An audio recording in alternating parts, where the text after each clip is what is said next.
দ্বিতীয়ত, রাজনৈতিক দল হিসাবে তাদের ইমেজ পুনরুদ্ধার করতে হবে। গত জুলাই আগস্টে হওয়া অভ্যুত্থানের পর নৈতিকভাবে আওয়ামী লীগ অনেকটাই তাদের জনসমর্থন হারিয়েছে।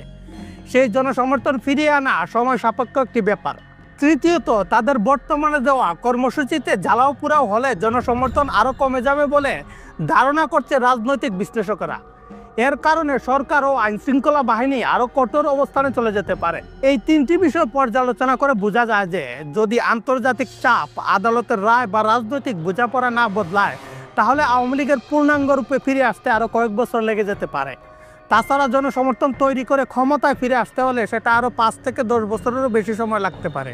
সব কিছু বিবেচনা করে এটা নিশ্চিতভাবে বলা যায় আওয়ামী লীগ খুব দ্রুত আরও ভয়ঙ্কর রূপে ফিরে আসা প্রায় অসম্ভব ব্যাপার। তবে তারা লকডাউনের মতো সহিংস কর্মসূচি গ্রহণ করে দেশের রাজনীতিতে আলোড়ন তৈরি করতে পারে, যা তাদেরকে পূর্ণরূপে ফিরে আসতে বাধা সৃষ্টি করবে বলে ধারণা করা হচ্ছে। আওয়ামী লীগের ভাগ্যে যাই ঘটুক, বাংলাদেশের রাজনীতি এখন উত্তাল সময় পার করছে।